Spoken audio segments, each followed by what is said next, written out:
Hey, everybody. Welcome back to the Modern Customer Podcast. I'm your host, Blake Morgan. On the Modern Customer, we talk all about how to create a customer-centric culture. This week on the show, we've got Dr. Chris L. Brown, CEO and co-founder of MarketCulture. He's the author of The Customer Culture Imperative, a leader's guide to driving superior performance. He interviewed over 60 CEOs from all over the world about how to create a customer-centric culture and what different leadership styles actually work. We're going to be diving into a discussion of metrics. How do we actually know we're creating that culture that we dream about? We'll be talking about specific examples of what companies are doing to create this culture and the 8 strategies that Chris writes about in his book, The Customer Culture Imperative. Please enjoy Dr. Chris Brown.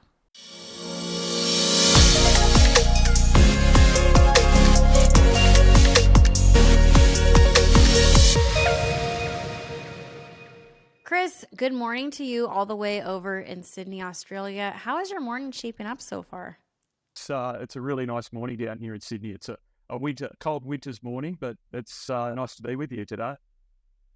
Yeah, it's very confusing to me. I can never keep up with the weather. I have family in Melbourne, and it's just very hard to have family on the opposite side of the world. It just even imagining like what they're going through, it's like the weather's complete opposite, time zones complete opposite, but you still work with so many companies here in the US, right?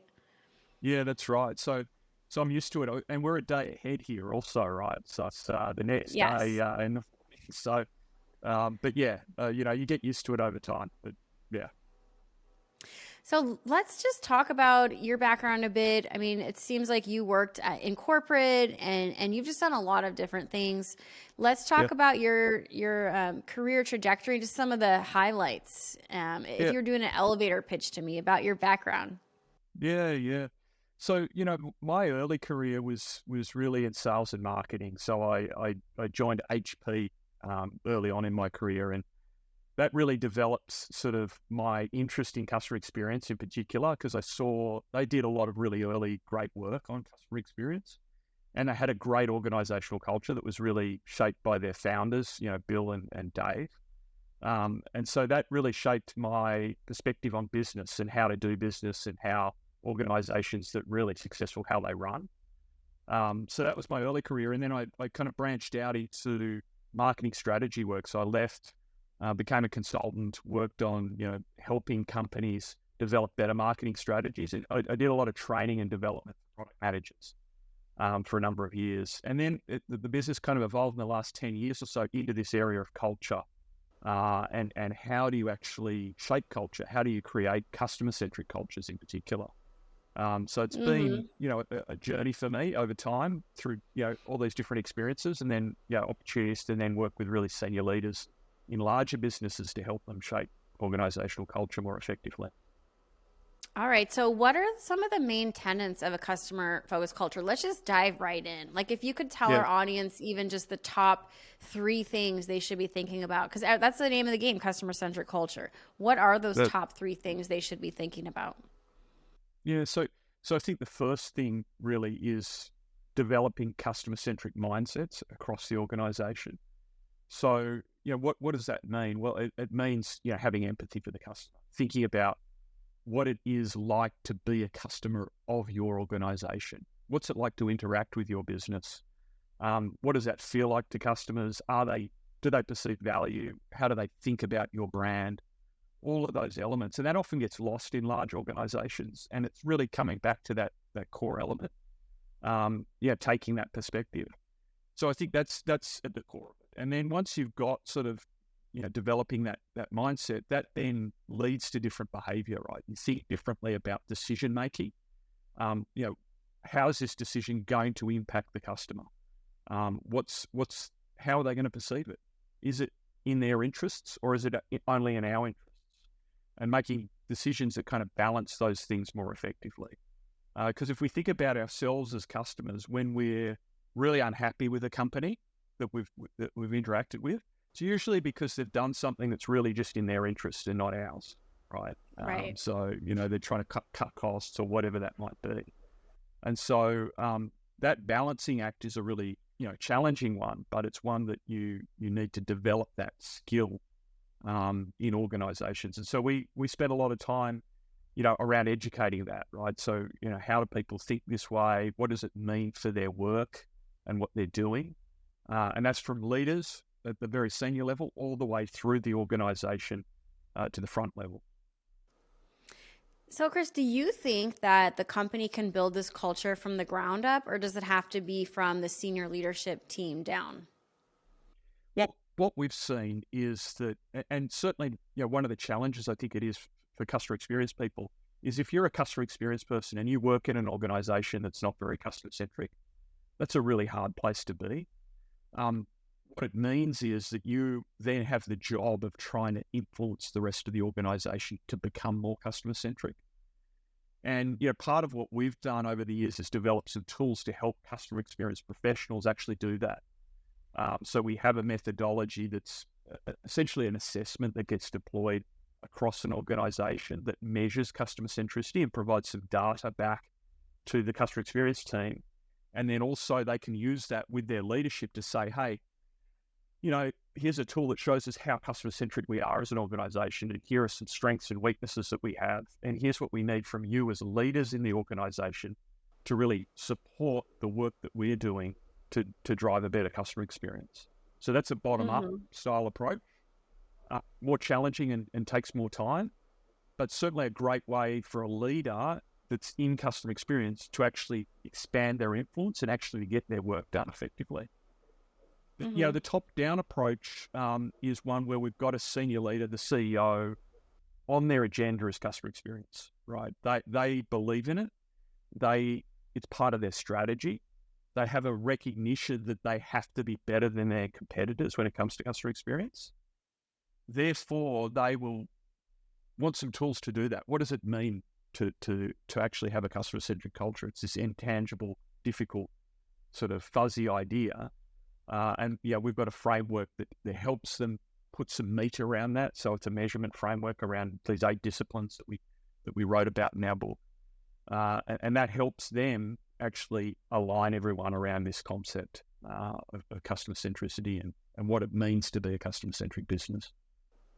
Would you be willing to share the disciplines with us? Just like a teaser. Sure. I know you probably want us to read the book, but just the high level. Yeah, no, absolutely. So there's 8 disciplines in this model that we built. And it was built based on conversations we had with the world's most customer-centric companies. So executives at Amazon, at Apple, companies like IKEA, Virgin, companies that really execute and do this really well. We wanted to see what were the common disciplines, what's common about what they do, regardless of the industry that they're in. And so the first one is an obvious one, which is customer insight. So they really have a very strong capability around knowledge of the needs of their customers.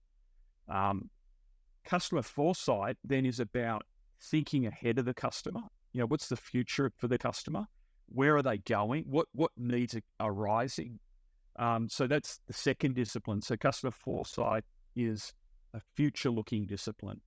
And then there's the competitor side. So these companies do pay some attention to the competition. It's not their primary focus, but they're aware of what it's like to do business with their competitors. So competitor insight and then competitor foresight is what happens if Amazon comes into our industry, right? Thinking again about the competitive future. What would that do to us? How would we compete with them if they decided to come in and compete with us? And then there's one we call peripheral vision, which is this concept of, what are all the things that are going on in the marketplace in general that are going to affect us? I mean, the big one that everyone's talking about right now is artificial intelligence, of course, right? So AI, how's that going to impact us? Is that a threat to our business? Is it something that we can leverage? Social media, how does that work? How does that play into our strategies? All of these peripheral things that are not direct to our industry, but they're broader things that happen. So there's sort of 5 externally focused disciplines that we see organizations integrate into their thinking. And then there's 3 that are internal to the organization in terms of how they operate. So number 1 is empowerment. So do people have the ability to do the right thing for customers? So many times we've had this experience, before, like, haven't we, where we're talking to someone and they just can't solve our problem, right? They're not empowered to do it. They've got to talk to someone else, et cetera, et cetera. That's a lack of empowerment to actually deliver what the customer needs in the moment. So empowerment's a really powerful one. And then collaboration. All of these companies that are really good at delivering customer centricity are really collaborative, right? It takes a team of people to execute this work. And without cross-functional collaboration, a lot of things fall down, right? Oh, it's that group's problem. That's their due. And then the last one's strategic alignment. So it's about how aligned are we? Do we really believe that customer experience is important to the business, that it's the number one driver of what we're doing? So they're the 8 disciplines. And within each of those, there's some behaviors that we measure. And so, it is a model that's actually a quant model, but also a qualitative model. So we get a metric, we measure how customer-centric the organization is, we get a measure, but then we also get a bunch of feedback from employees because it's deployed internally inside the business. That's really the gold, right? That's the richness. That tells us what employees need. That tells us as leaders what employees need to really become more customer-centric. And that could be a range of different things, but ultimately it comes down to leaders role modeling the behaviors they want to see across the organization. And I know you talk a lot about leaders going out and seeing customers, right? And that's just absolutely fundamental to creating a customer-centric culture. If the leader's not engaged with customers, how can they expect everyone to be engaged with customers? I recently read a stat from HBR that CEOs spend 73% of their time in meetings, but only 3% with customers. So that shows you that most CEOs are not spending enough time with customers. Let's go back to something you mentioned, which is the disruption of AI, of ChatGPT, machine learning. What are some of the disruptions you see happening on the horizon, for better and for worse, because of these technologies? Yeah, so I'm an optimist by nature. So I'm looking at Well, you're Australian, so so look, I try to look at these things and say, well, how can they benefit us? How can they? So are they? In many ways, these are superpowers, right? They enable us if we're creating copy, right? Or if we're in marketing and we're creating copy, it's kind of an accelerator to that. If we're trying to understand large sets of verbatim comments and data, how can we use the AI tools to actually to leverage that? I think the downsides are fairly obvious, and there's been a lot of commentary around what they are, but I prefer to look at how do we leverage these in a positive way to improve our businesses, to improve our customers' lives, to improve our own productivity, our own way of doing things. And I think there's tons of opportunities there. We're engaging with these tools ourselves. We're looking at how we can integrate them into what we do and what we provide to our customers right now. And I think there's lots of potential there. We're still experimenting, but there's real abilities to improve productivity in a substantial way, and that's going to benefit everyone. When we think about culture, AI doesn't seem to lend itself to a customer-centric culture right now, just because the reputation of chatbots and IVRs, companies are using these things awkwardly. Do you think that right now we're advanced enough to still be putting so much technology between ourselves and our customers? Great question. Look, I think that time will tell. I think we're in an experimental phase right now, and customers are going to decide whether or not these things are working or not for them, and they're going to go towards companies that are, where it is working, right, or where it's being used in a way that is adding value and not sort of just creating barriers to interact with those organizations. I've had good and bad experiences from being a customer point of view in interacting with some of these tools. And I think there's a lot of power in being able to get answers quickly that are meaningful and useful by leveraging AI. If I just want to be able to find something out quickly on someone's website, rather than having to get on a phone call with someone, then that's a value add. So, I think that there's both sides of this, and customers ultimately going to decide. If they're not happy, they're gonna move and do business with companies that are leveraging these tools well. So let's switch gears away from technology. Let's turn toward culture. Culture is like a Yep. hard nut to crack. Like, what is culture? How do you create a culture? Just because that's your forte, that's your thing. Chris, what Yep. does culture mean to you, and what are the major shaping factors of a culture? Yeah. So culture is really just the way in which we do things. So this is the way we do things around here, right? It's the environment, it's the behaviors of the organization as can be observed. So we really look at it as a behavioral approach to culture, which is a bit more tangible and concrete. And look, it stems from values fundamentally. So what are the values of the organization? Do we value customers? Is that part of the way in which we think about the work that we do? But yeah, so fundamentally it's about behaviors, and what shapes culture. Leadership shapes culture. So leaders of organizations really set the tone and are the ones that are looked up to within the organization by employees to say, well, what's important in this organization?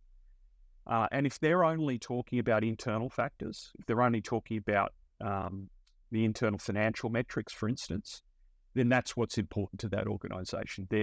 That's the key driver of what's important to the organization. If they're more balanced and they're actually integrating some customer stories and metrics, then typically they're going to have a better, balance of customer centricity as well as financial metrics. So what leaders talk about, what they do, it's not really what they say. I mean, some of what they say can be, interpreted by employees, but ultimately employees are smart enough to say, well, what are they doing? They're telling me customers are important, but they actually spend no time with them, don't talk about them, and are only interested in whether or not we're making our numbers. So,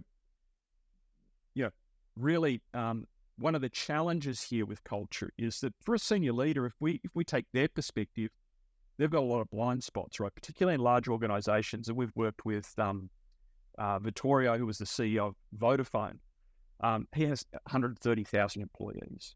How do you actually get your head around the different cultures in those organizations around the world, right? Because there are subcultures and so on. And one of the only ways to do it is to get some data on that. And so that's why initially we developed the tools, was to enable senior leaders to get some visibility on where they've got pockets of strength when it comes to customer-centric culture and maybe weakness when it comes to customer-centric culture. And then what's important about that is, how does that actually connect with business performance? So those groups within my business that are really customer-centric, are they outperforming the groups from a business point of view of those that are not? And if they are, how do we then replicate that across the business?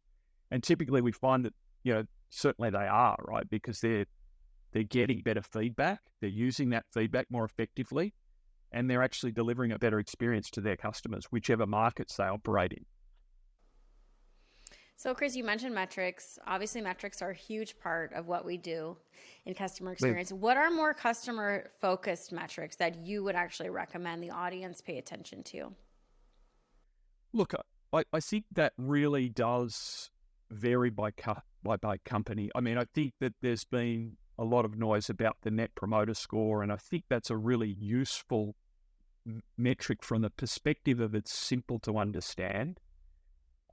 So its simplicity is what gives it power. The downside of that is that sometimes it's been used in the wrong way, right? So it gets gamed, it gets focused on, how do we manage to that metric?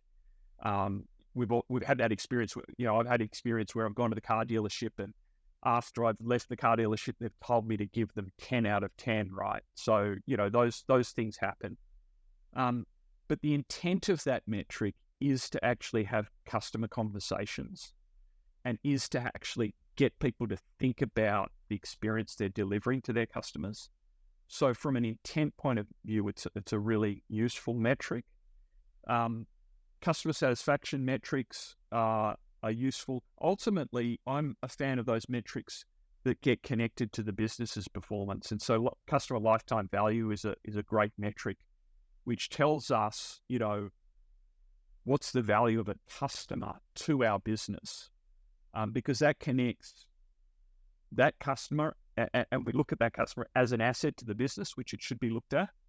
And we can think about, what are we doing to actually nurture that asset, right? What are we doing to grow that asset? And that connects both the experience that customer's having and what it means for us as a business. So for me, that's the most powerful one.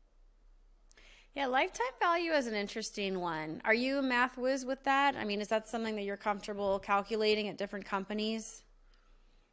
Yeah, look, so we've done work in that space. Our focus is culture. So our metric is what we call the Market Responsiveness Index, the MRI.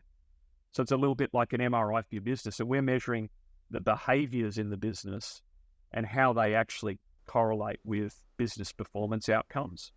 And we know that those companies that score high on the MRI, so they're actually doing a lot with customers. They're very collaborative. They're empowered. They've got good alignment.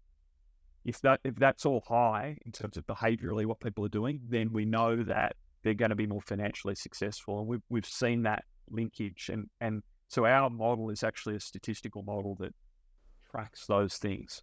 And we've been able to prove that from a statistical point of view. So, I'm a fan of those things, but, at the end of the day, it's always going to be a combination of science and metrics and quant with, the qualitative stuff, right, which actually drives this. It's those relationships that get built with customers that are not, things that are very visible and easy to measure, but that's really what the glue that holds these organizations together. And so, part of what we're trying to do is take this fuzzy concept of culture and make it more tangible so people can talk about it in terms of behavioral things that we're doing, and give them the context for why we're doing that. Why are we actually talking about customers? What's the point, really? Well, actually, it's important because it ultimately, if we're talking about them, we're going to do something to deliver a better experience, and that's going to drive business performance. And that's ultimately what the business wants, is to grow, to be profitable, to be successful. And it does that by delivering, better results to customers. Interesting. Okay. So, I mean, it sounds like a big focus on the quantitative, but obviously in culture, you're talking about the qualitative too. You want senior leaders to be talking to customers, to be hearing from the customer's mouth if they're having good experience or not, and talking to employees. Yeah, exactly. And the reason that we've got a quant sort of based model and a framework that's like this is because it's, for many leaders. So if you think about most CEOs, many of them grow up from a financial background. They grow up, they're accountants. If you look at the background of many of these CEOs, and so that's their frame of reference. And so part of that then is, well, how do we talk their language? How do we bring them on a journey as well as individuals to get them thinking about the connection between culture, which is this fuzzy thing, which is uncomfortable to many people, right? Because there's a lot of ambiguity there. There's a lot of, it's fuzzy. It's out of my comfort zone. And the numbers provide some sense of control, right? And it gives us a feeling of control and an ability to manage, which is, the responsibility of the CEO and senior leadership. And so we need a bit of that. But we also know that there's also a lot of ambiguity in the marketplace, right? And a lot of things that we can't foresee. So it's the combination of those two things that allow us to then create change in the organization and help leaders create change. Well, that's awesome. Well, I love everything you're saying. I think culture is absolutely critical. And it's become a really hot topic now where executives are actually interested in creating this customer-centric culture that we've been talking about for many, many years as an industry. Let's have some fun now. Let's get to know you a little bit. Chris, are you ready to take some rapid fire questions? Sure thing. Okay. Well, let's talk about your morning routine. We're in your morning routine right now on this podcast, but what's your morning routine look like? So I'm an early person, so I'm up usually at 5, and I go for a bike ride sort of every second morning. So I'm keen to do that, and then alternate with some gym work in the morning. So I usually get off to a great start with some exercise. So I'm an exercise person in the morning. All right, sounds good. What do you do to relax at the end of the day? Look, I'm big on reading sci-fi and different things like that, and I watch a bit of cycling. The Giro d'Italia's just finished over in Italy, and I've been watching a bit of that. So I'm a big cycling fan. I love the Tour de France. So sort of cycling and a bit of sort of science fiction reading and things like that to relax. Mm-hmm. Okay. What's your idea of perfect happiness? Well, that's a great question. I think, being engaged in work that's meaningful for me, that I can really get excited about each day. I can wake up and feel energized and ready to go. And having great relationships. So relationships are really important to me. So I think those two things in combination provide happiness for me. All right. What is your favorite type of vacation? Um, so this varies a little bit between me and my wife. My wife's go to the beach and lie on the beach all day, and I can do a little bit of that, but I tend to be fairly active when I go somewhere. So I like to travel to new places, go somewhere I haven't been before. I'm a bit of an explorer, so I kind of enjoy that side of things. Mm-hmm. All right. If you could have lunch with anybody dead or alive, who would it be? Probably be Warren Buffett, actually. I'm a big fan of his sort of long-term thinking, his value investing, his approach. I think he's quite a fascinating guy. Cool. And if you had to Yeah. describe your outlook in one quick motto, what would it be? You know what? I mean, I would sort of classify myself as a bit of a dreamer, right? So I've got a dream of companies really being truly customer-centric and authentically customer-centric. And one of the phrases we've got on our book is, what's best for the customer is best for the business. Mm-hmm. And that's sort of a phrase that sort of I kind of try to live by. I love that. Well, I have learned so much about culture, about the metrics, and I think our audience will be Googling some of the metrics that you mentioned and writing that down. I think that was a really good nugget from the podcast. I really appreciate you being here. I hope next time you'll come back, or maybe I'll see you down under in Sydney next time. I'd love to see you down here. I think it's a great part of the world, and it's definitely worth the visit. At least the coffee alone is worth the visit. So, Indeed, but indeed it is. all right. Yeah. Well, all of you have been tuning in to the Modern Customer Podcast. Thank you for watching and listening. Until next time.